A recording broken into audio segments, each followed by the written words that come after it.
I'm glad to know that I'm in good company and enjoying a slice of pizza for breakfast. And I want to thank every New Yorker who has worked to make the incredible art and culture of our city accessible to all. And I am so happy to be here alongside leaders both inside and outside of our city government. We have Michael Rosenberg, the President and CEO of New York City Center. Thank you again for kicking us off and for hosting this event. We have TDF Executive Director Diksha Gore and the members of the Cultural Institutions Group for making today's announcement possible. I want to thank all of the Coalition of Broadway Union and Guilds members here today. Yes. I want to thank my partners in government that are here with us. We have Deputy Speaker Dr. Natasha Williams, the chair of the Committee on Cultural Affairs, Libraries, International Relations. And we have the elected officials who are hosting us in their district. We have Assemblymember Tony Simone and the one and only Councilmember Gail Brewer. And lastly, I want to thank leaders within our administration, our Deputy Mayor for Economic Justice, Julie Su, our Commissioner for the Department of Cultural Affairs, Dia Vij, our Chancellor of the New York City Public Schools, Kumar Samuels, our Commissioner of the Department of Youth and Community Development, Sandra Escamilla Davis, and our Commissioner of the Mayor's Office of Media and Entertainment, Rafael Espinal. Now, New York City has long been synonymous with the lights, music, and spectacle of Broadway. This is where the star to be arrives with $3, 2 bags, and the dream that if they can make it here, they can make it anywhere. We want to keep that opportunity to dream big alive. Not just to hopeful out-of-towners, but also to those growing up right here and across these 5 boroughs. So to the students behind me and across from me who have taken some time out of their precious summer days to be here with us, I have one more request for you. Start spreading the news. I was debating whether or not to sing it, and I got intimidated by your performance. So I went with the whisper. Thank you to the Yin Yang Twins for inspiration. Beginning today, City Hall, in partnership with the Theater Development Fund, is opening a lottery of more than 2,000 free tickets for high schoolers to 7 marquee Broadway shows right here in New York, New York. This is justice for the theater kids who have watched City Hall roll out lotteries for major sporting events all summer long. And asked, why not me? If you are a high school student anywhere across the 5 boroughs, you are eligible to enter this lottery. To do so, head to on.nyc.gov/Broadway. The lottery will remain open from today through next Monday, August 17th at 10 a.m. And every single student who enters, whether or not they win, will automatically receive a free 2-month Theater Development Fund membership.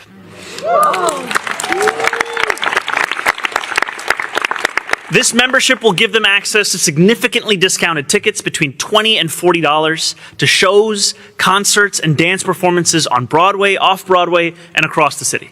And it will also grant them free admission to some of our city's most iconic cultural institutions, including Carnegie Hall, the Brooklyn Museum, the New York City Ballet, and the New York City Center where we stand today. There are so many kids growing up in our city for whom Broadway feels as if it is a world away, like something that only belongs to other people.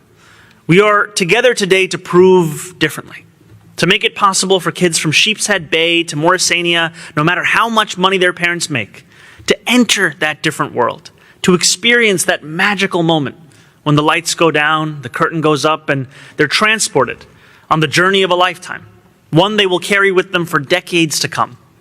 From the plays of ancient Greece to the public gardens of Mughal India to Shakespeare's Globe Theatre, history teaches us that the best art has always been made accessible to working people. That conviction has long lived in New York City, too.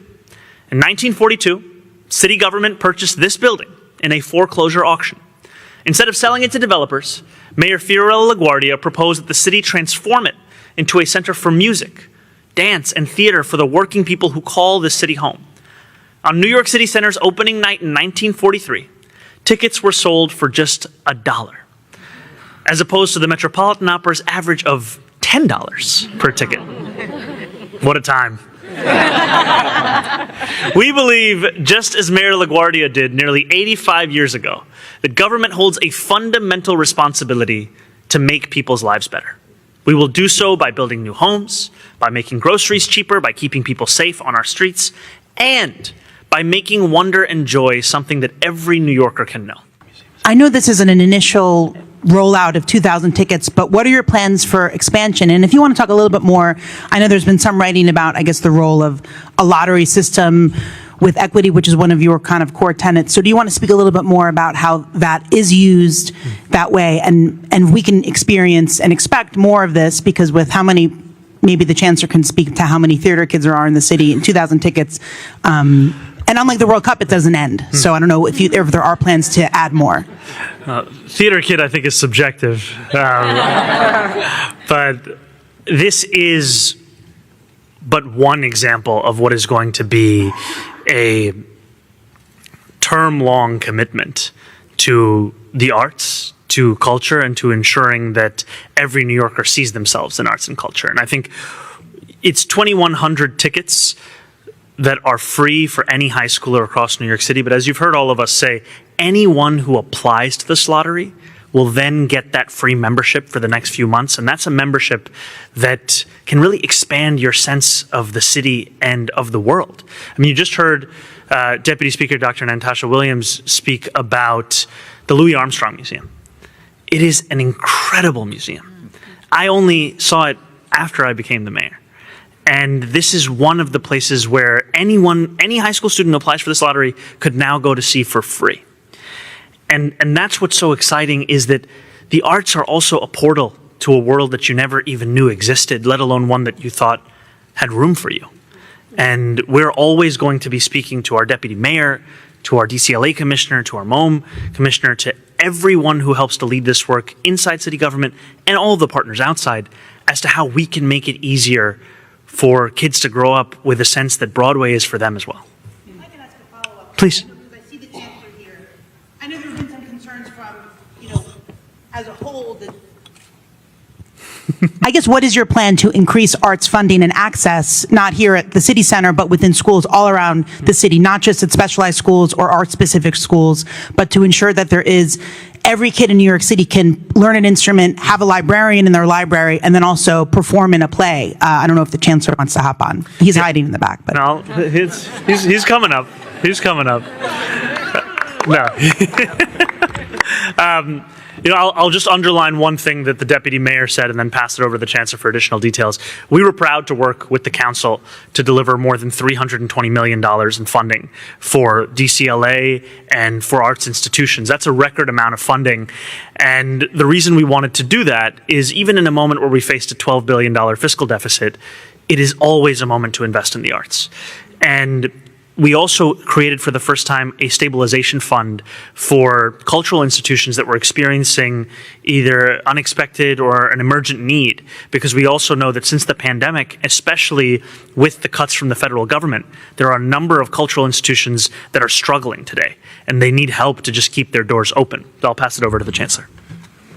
Yeah, super exciting to be here and super excited to talk about the arts, because we know that public schools play such an important role in terms of ensuring that our kids know our city. For someone like me who moved here and grew up in the Bronx, I was amazed when I came to my first Broadway experience. And we want to make sure that schools ensure that all of our students are having that experience. And so, I also have our arts director, Paul Thompson, here, who is a part of ensuring that our principals and make sure that they have the knowledge and the skills to engage with our arts residents, because that's a huge part of ensuring that every child has an experience in elementary schools, and so in elementary schools art. And one of the cool things that I was talking to our folks at TDF about is ensuring that, what if we ensure that every New York City public school kid in middle school had a Broadway experience, right? That is something that we're seriously thinking about, but really ensuring that arts is a huge part of our kids' lives, and that in New York City is one of the things that we're truly committed to. Thank you, Katie. Any other questions about today's announcement? Yeah, Melissa Russo, go ahead. Hi, good morning, Mr. Mayor. Morning, how are you, Melissa? I'm well, thank you. I'm wondering, was there a Broadway show that you saw as a kid that inspired you? For me, it was Annie at the Martin Theater. How about you? I remember seeing In the Heights for the first time and being blown away, because Broadway is something that you typically think of as a portal to another world. And yet when I went to go see In the Heights, it was a world that I knew, but to see it on stage, to see it with the depth, the fluency, the talent, the art, it was incredible. Still sometimes wake up singing 96,000. And I think that I want that experience for every New Yorker. I want them to be able to see a world they didn't know, and sometimes to be able to see themselves as well. I mean, I remember also watching Fela, the musical. That was an amazing experience, you know, to see an African icon and his life on stage right here in Midtown. It was a beautiful thing. Thank you, Mayor. Thank you very much, Melissa. Thank you. Any other on-topic questions from the press? Yep, right here.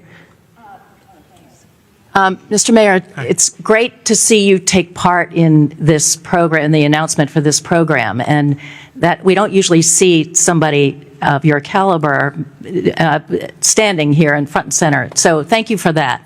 But I did want to ask, is this a one-time only program, or is it going to be continued in subsequent years? This is the beginning. And what I mean by that is that we are going to keep asking the question of how we can be working together and how we can ensure that it is oriented towards all of our children, right? Nobody loses in this lottery because everybody wins this membership. Some also win 2,100 free tickets on top of that. But whether it's this lottery or it's other ways, we are going to continue to both invest time and resources to make the arts something at the fingertips of every New York City student. All right. Thank you. Any other on-topic questions? Yes, Broadway news, right in the middle. And before you go, if I could also invite Assemblymember Simone, Dr. Natasha Williams, and Councilmember Brewer, if they want to share what the Broadway musical was that made it for them. Thank you, Mr. Mayor. You know, I grew up in blue-collar Queens of Maspeth, and I didn't even know what Broadway was. And I didn't see my first Broadway show until I was in college. And although I can't recall which was the first show, but I remember my husband now, my boyfriend at the time, Jason, saying, "You've never been to Broadway? We have to go to Broadway more." And seeing Angels in America and seeing how it reflected something that I am and what I grew up with and what I saw around me, and it moved me. So I hope this program will move a child in this city to see himself or herself on stage. I also wanted to be an actor too. My father, he just recently passed away. He said, "You're acting kind of right now as a politician." I told my father, "I'm not acting. I mean what I say." And he goes, "I'm just kidding with you. I love you." And I'll leave it at that. But thank you for giving me the opportunity to speak, because this is going to be an amazing program. And I'm going to fight for funding in Albany, too, to make sure every kid in this city can afford to see themselves on stage and maybe also one day act. My mom took me to see Cats, and like I remember like slightly falling asleep because it's long.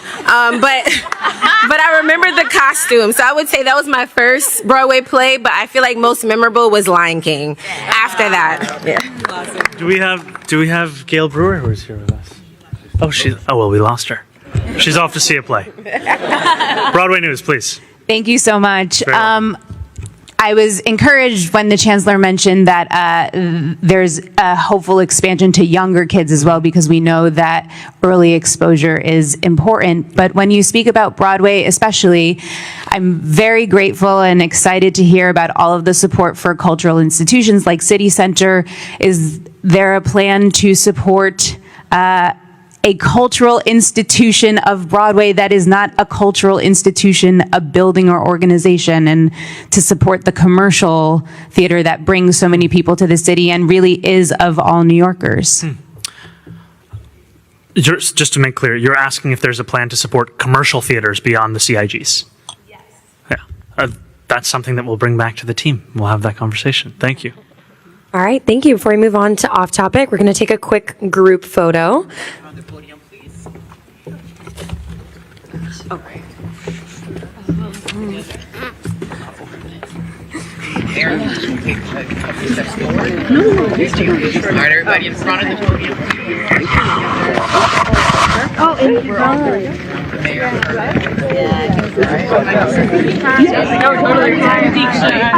Hi, wonderful speech.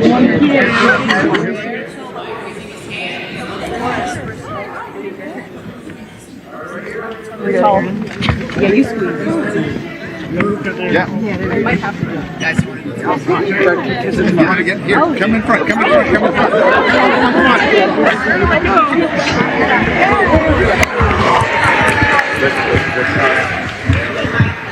There we go.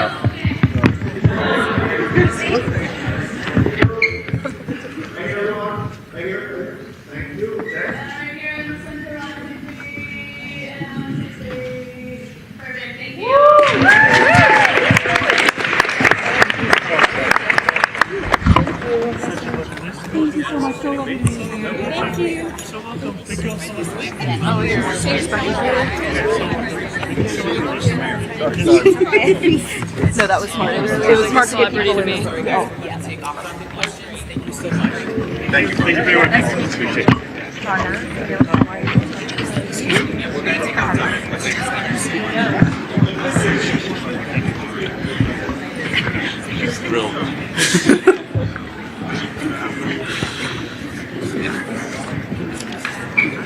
All right, thank you, everyone. We'll just give them a minute to get off the stage, and then we've got time for some off topics as well.